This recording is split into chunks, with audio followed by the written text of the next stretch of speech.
여러분, 지금 집에서 평생 살 수 있을까요?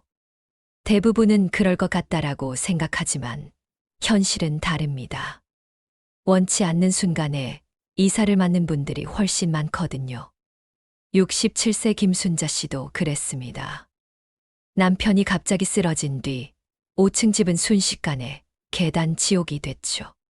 급히 1층으로 옮겼지만 집은 너무 좁고 소음은 더 심해져 매일 후회만 커졌습니다.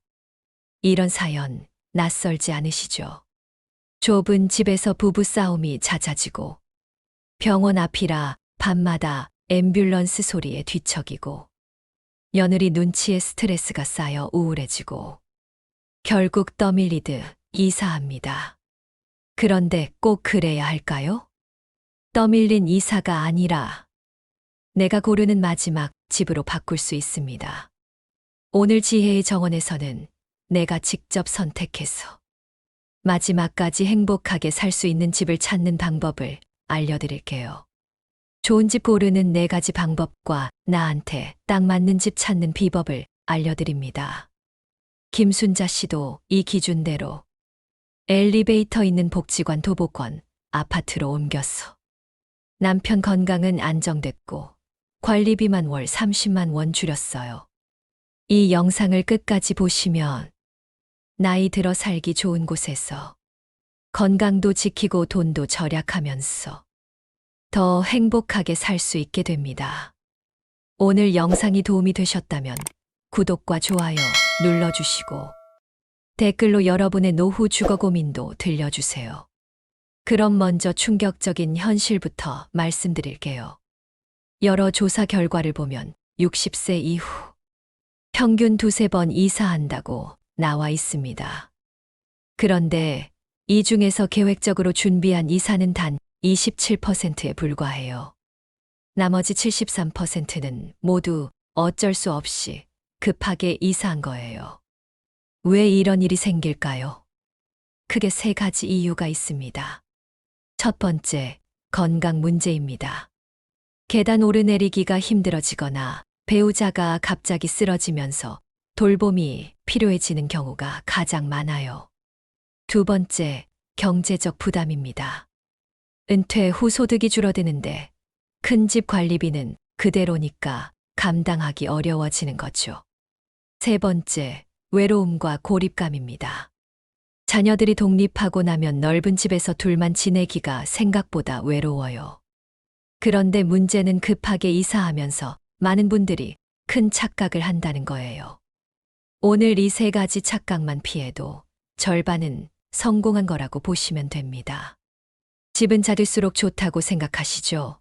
하지만 18평에서 25평, 각자 방과 공용 거실 조합이 부부 갈등을 최소화합니다.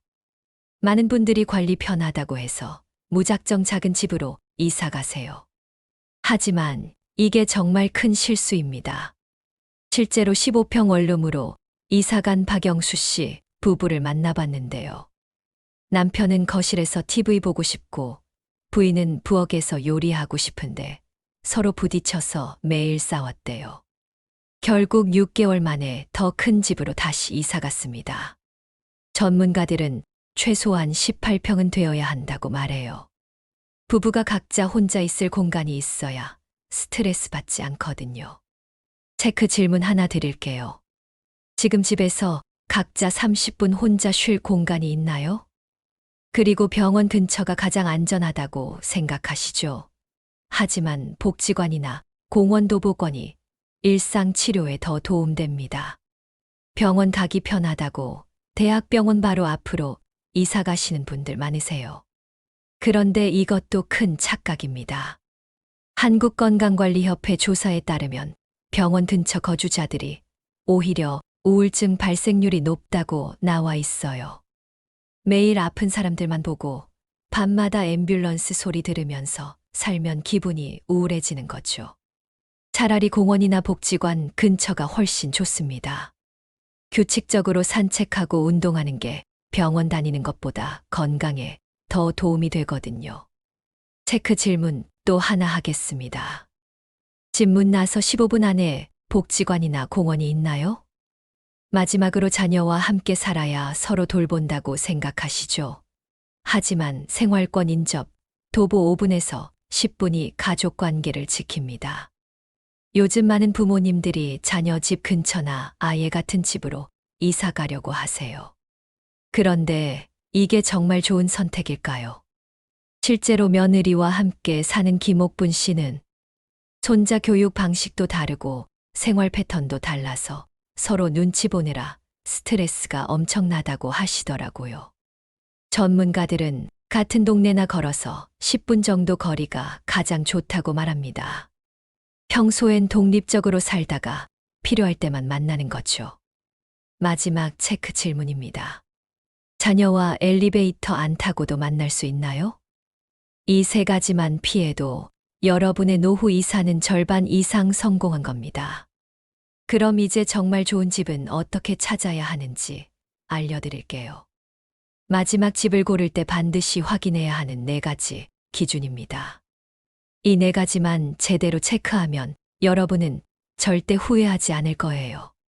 실제로 이 기준으로 이사한 분들은 만족도가 95% 이상이었거든요. 마음이 편한지부터 체크하세요. 창밖에 녹지가 30% 이상 보이거나 공원 뷰가 있어야 하고 하루에 최소 2시간은 햇빛이 들어와야 합니다. 가장 중요한 건 심리적으로 편안해야 한다는 거예요. 집이 너무 좁으면 답답하고 너무 넓으면 관리가 부담스러워요. 적정 크기는 부부 기준으로 18평에서 25평 정도입니다. 안방은 부부가 함께 쓰고 작은 방 하나는 각자 혼자 있을 때 쓸 수 있는 공간으로 만드세요. 실제로 20평 집으로 이사간 이순희 씨는 이렇게 말씀하셨어요. 남편은 작은 방에서 독서하고 저는 안방에서 드라마 봐요.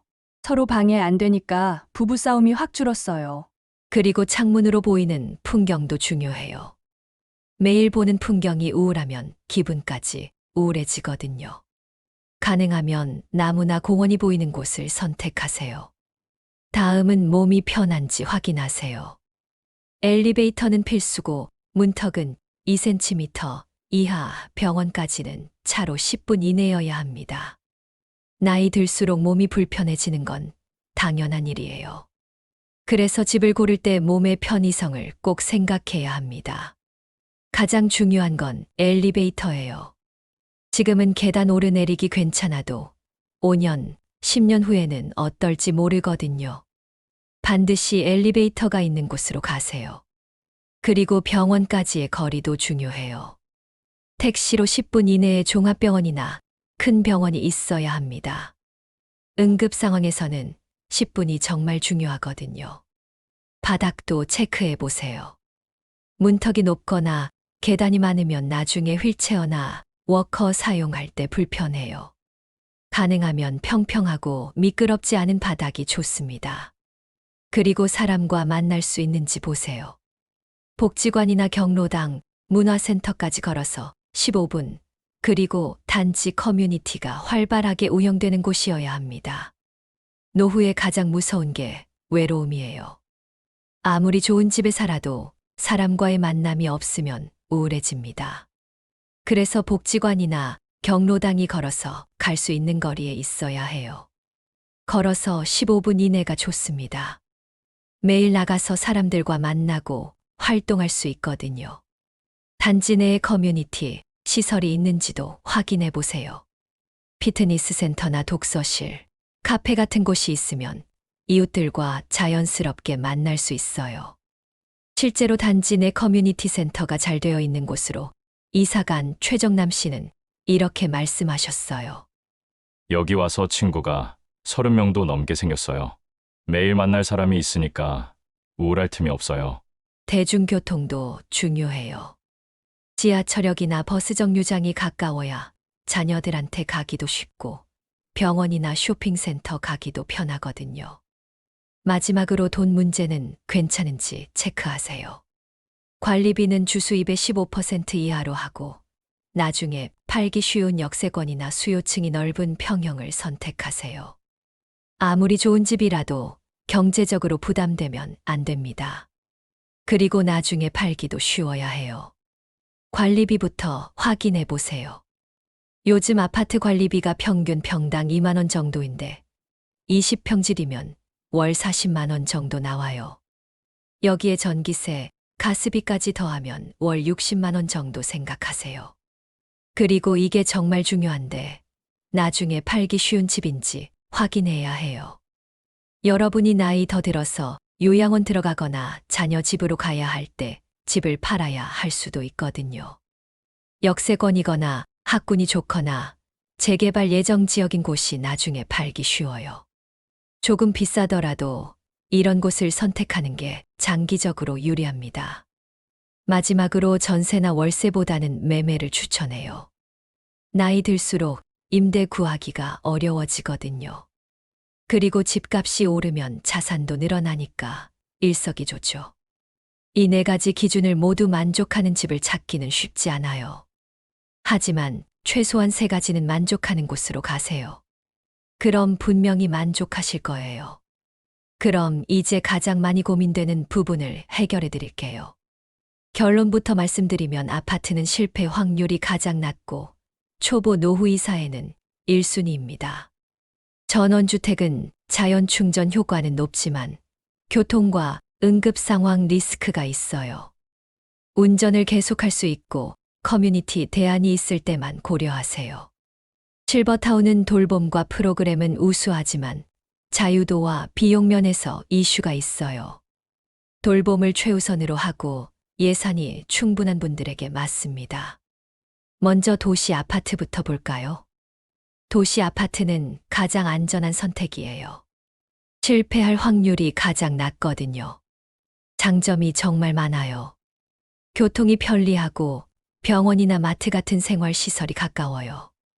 관리사무소가 있어서 뭔가 고장나면 바로 고쳐주고 경비 아저씨가 있어서 보안도 좋고요. 그리고 이웃들과 만나기도 쉬워요. 엘리베이터에서 자연스럽게 인사하고 단지 내 벤치에서 수다 떨 수도 있고요. 무엇보다 나중에 팔기가 쉬워요. 아파트는 부동산 시장에서 가장 인기가 많거든요. 단점은 집값이 비싸다는 거예요. 그리고 아무래도 자연을 접하기는 어려워요. 실제로 분당 아파트로 이사간 김영철 씨는 이렇게 말씀하셨어요. 처음엔 시끄럽고 답답할 줄 알았는데 살아보니까 모든 게 편해요. 지하철역까지 5분, 병원까지 10분, 마트는 1층에 있고 이보다 편한 곳이 어디 있겠어요? 다음은 전원주택이에요. 전원주택은 로망이죠. 조용하고 공기 좋고 텃밭도 가꿀 수 있고 도시 생활에 지친 분들이 많이 선택하세요. 장점은 확실해요. 자연 속에서 여유롭게 살 수 있고 집값이 도시보다 훨씬 저렴해요. 주차 걱정도 없고 이웃 소음에 시달릴 일도 없고요. 하지만 단점이 생각보다 많아요. 가장 큰 문제는 교통이에요. 차가 없으면 어디 가기가 정말 어려워요. 마트 가려면 30분, 병원 가려면 1시간 걸리는 곳도 많아요. 그리고 유지비가 많이 들어요. 보일러비만 해도 겨울에 월 50만 원 이상 나오는 곳이 많거든요. 잔디 깎고, 나무 관리하고, 난방 시설 점검하고. 생각보다 할 일이 많아요. 가장 무서운 건 응급 상황이에요. 갑자기 아프거나 다쳤을 때 도움받기가 어려워요. 실제로 경기도 양평 전원주택으로 이사 갔던 박순례 씨는 2년 만에 다시 도시로 돌아왔어요. 겨울에 보일러 고장 났는데 AES 기사가 3일 후에 왔어요. 그 추위 속에서 어떻게 살았는지 모르겠어요. 마지막으로 실버타운이에요. 실버타운은 노인 전용 주거시설이에요. 요즘 정말 많이 생기고 있죠. 장점은 확실해요. 24시간 관리 서비스를 받을 수 있고 의료진이 상주해서 건강관리도 해줘요. 식당에서 식사도 해결되고 다양한 문화 프로그램도 있고요. 또래 친구들이 많아서 외롭지 않아요. 같은 관심사를 가진 사람들과 어울릴 수 있거든요. 하지만 비용이 만만치 않아요. 입주금만 해도 2억에서 10억까지 들고 월 관리비도 200만 원에서 500만 원 정도 나와요. 그리고 자유도가 떨어져요. 규칙이 많고 정해진 시간에 식사하고 소등 시간도 있고 평생 자유롭게 살던 사람한테는 답답할 수 있어요. 실제로 서울의 한 실버타운에 계신 최경희 씨는 이렇게 말씀하셨어요. 안전하고 편하긴 한데 가끔 감옥에 있는 것 같다는 생각이 들어요. 나가고 싶을 때 마음대로 나갈 수도 없고. 그럼 뭘 선택해야 할까요? 경제적 여유가 있고 건강관리가 최우선이라면 실버타운을 추천해요. 건강하고 자연을 좋아하며 차 운전이 가능하다면 전원주택도 괜찮아요. 하지만 대부분의 경우에는 도시 아파트가 가장 안전한 선택이에요. 특히 처음 노후 이사를 하는 분들은 아파트부터 고려해 보세요. 중요한 건 여러분의 건강 상태, 경제력, 성격을 종합적으로 고려하는 거예요. 남들이 좋다고 해서 따라 하지 마시고 여러분에게 맞는 선택을 하세요. 이제 여러분의 구체적인 상황에 맞는 주거 전략을 알려드릴게요. 간단한 매트릭스로 정리해보면 건강 상태가 좋고 예산은 적지만 관계가 중요한 분들은 복지관 도보권 대단지 소형 아파트가 답입니다. 건강 상태가 좋지 않고 예산은 많지만 관계보다는 편의를 중시하는 분들은 엘리베이터 있는 신축 아파트, 병원 10분 거리의 소형 커뮤니티가 좋습니다. 먼저 경제적으로 빠듯한 분들을 위한 전략입니다. 은퇴 후 소득이 줄어서 주거비 부담이 큰 분들 많으시죠? 이런 경우에는 지방 중소도시를 적극 고려해 보세요. 대전, 대구, 광주 같은 곳은 서울 집값의 절반 정도예요. 2억으로도 괜찮은 아파트를 살 수 있거든요. 그리고 복지관이나 경로당 같은 인프라도 잘 되어 있어요.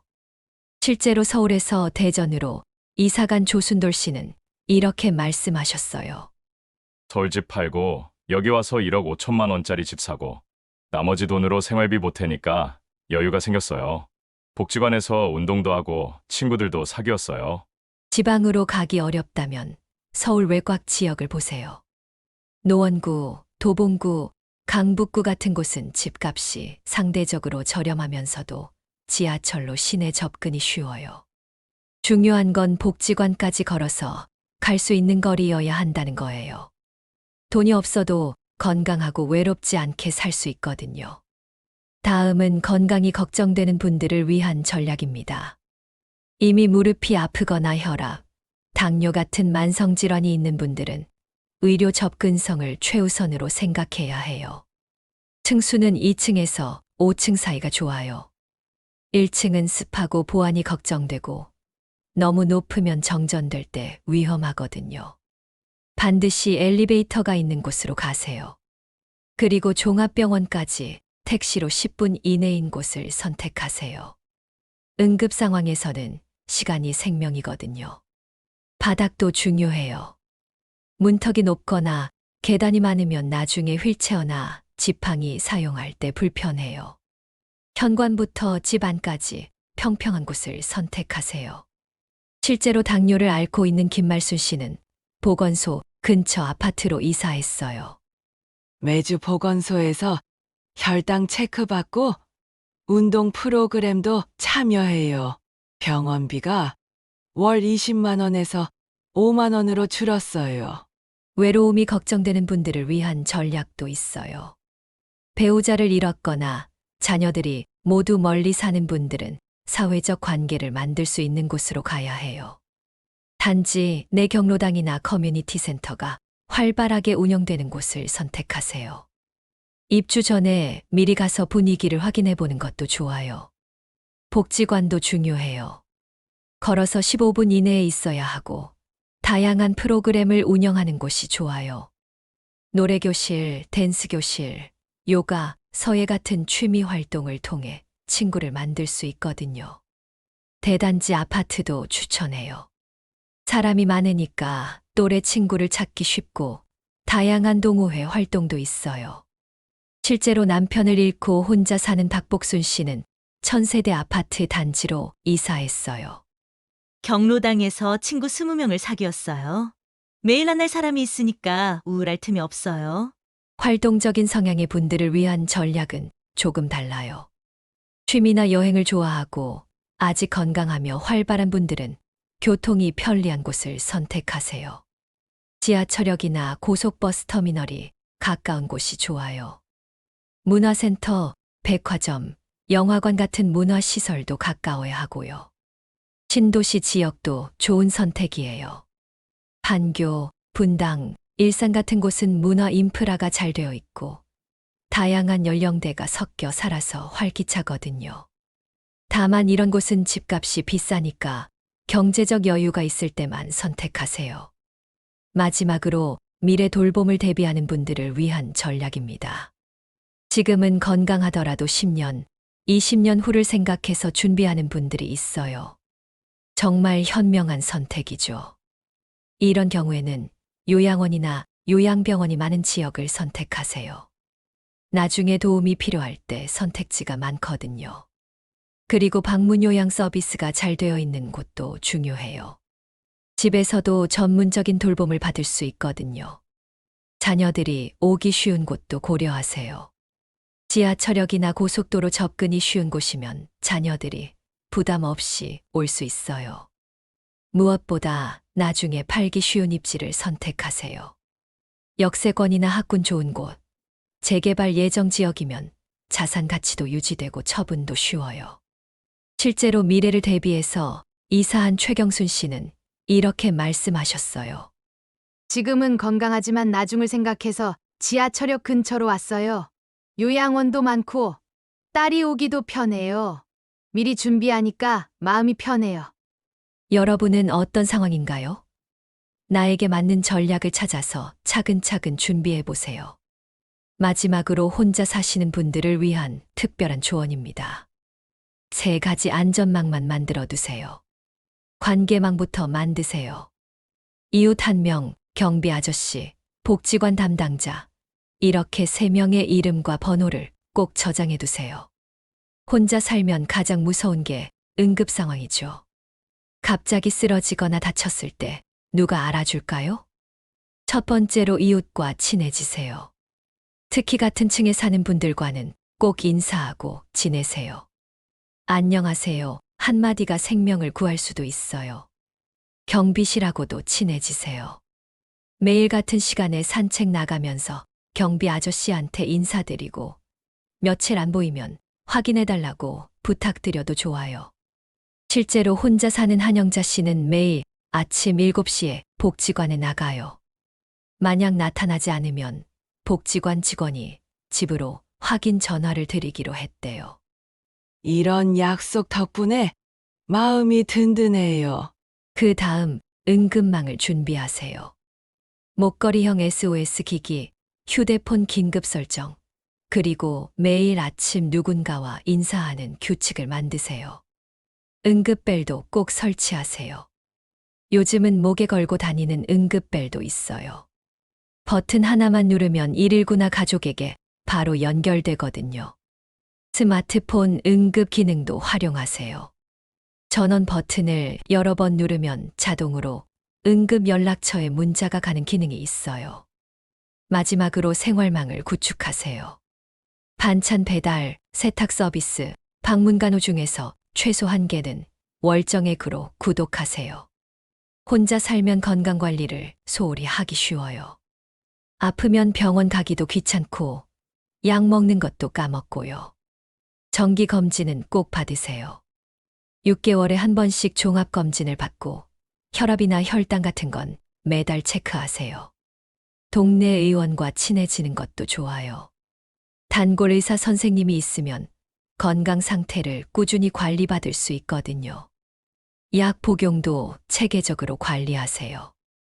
요일별로 나누어 놓는 약통을 쓰거나 스마트폰 알람을 맞춰두는 거예요. 실제로 당뇨를 앓고 있는 김선달 씨는 매주 화요일마다 동네 의원에 가서 혈당을 체크해요. 선생님이 저를 기억해 주시고 약 조절도 세심하게 해주셔서 병원 다니는 게 전혀 부담스럽지 않아요. 사회적 관계망도 중요해요. 혼자 산다고 해서 고립되면 안 돼요. 규칙적으로 사람들과 만날 수 있는 시스템을 만드세요. 복지관 프로그램에 꼭 참여하세요. 노래교실이든 요가든 뭐든 상관없어요. 중요한 건 매주 정해진 시간에 사람들과 만나는 거예요. 종교 활동도 좋아요. 교회나 절에 나가면 또래 친구들을 만날 수 있고, 어려울 때 도움도 받을 수 있어요. 자원봉사 활동도 추천해요. 남을 도우면서 보람도 느끼고 새로운 사람들과 만날 수도 있거든요. 실제로 혼자 사는 장순금 씨는 복지관 요가 교실에서 만난 친구들과 매주 함께 시장을 봐요. 혼자 장보기 심심했는데 이제는 시장 가는 게 하나의 소풍이에요. 경제 관리도 체계적으로 해야 해요. 혼자 살면 모든 생활비를 혼자 감당해야 하니까 계획적으로 써야 해요. 먼저 고정비부터 정리하세요. 관리비, 전기세, 가스비, 통신비, 보험료 같은 건 매월 얼마나 나가는지 정확히 파악하세요. 생활비는 현금으로 관리하는 게 좋아요. 매월 정해진 금액만 통장에서 뽑아서 쓰는 거예요. 카드로 쓰면 얼마나 썼는지 모르거든요. 의료비 여유분도 따로 모아두세요. 갑자기 큰 병에 걸렸을 때를 대비해서 최소 500만 원은 의료비 통장에 넣어두는 게 좋아요. 사기 예방도 중요해요. 혼자 사는 노인분들을 노리는 전화 사기가 많거든요. 모르는 번호는 받지 말고 돈 관련 얘기는 절대 혼자 결정하지 마세요. 마지막으로 미래 계획도 세워야 해요. 지금은 혼자 살 수 있지만 나중에는 어떻게 될까요? 미리 계획을 세워두면 막상 그 상황이 와도 당황하지 않아요. 언제까지 혼자 살 건지 기준을 정해두세요. 예를 들어 걷기 어려워지면 자녀 근처로 가겠다 같은 식으로요. 중요한 서류들도 정리해두세요. 통장, 보험증권, 부동산 서류, 의료 기록 같은 건 한 곳에 모아두고 자녀들한테 위치를 알려주세요. 유언장도 미리 써두세요. 법적 효력이 있는 유언장을 써두면 나중에 재산 분할 때문에 자녀들이 싸우지 않아요. 실제로 혼자 사는 오순자 씨는 이렇게 말씀하셨어요. 중요한 서류는 모두 큰 서랍에 넣어두고 딸한테 위치를 알려줬어요. 그리고 매년 한 번씩 함께 확인해봐요. 미리 준비해두니까 마음이 편해요. 오늘 당장 할 수 있는 일이 있어요. 휴대폰에서 SOS 기능부터 켜보세요. 오늘 알려드린 내용들을 정리해보면 좋은 노후 주거지는 여러분의 상황에 맞는 곳이에요. 남들이 좋다고 해서 따라 하지 마시고 여러분의 건강, 경제력, 성격을 종합적으로 고려해서 선택하세요. 그리고 무엇보다 미리 준비하는 게 중요해요. 급하게 정하면 후회할 확률이 높거든요. 지금부터 차근차근 알아보고 준비하시면 분명히 만족스러운 선택을 하실 수 있을 거예요. 오늘 영상이 도움이 되셨다면 구독과 좋아요로 함께 해주세요. 여러분의 행복한 노후를 응원합니다. 감사합니다.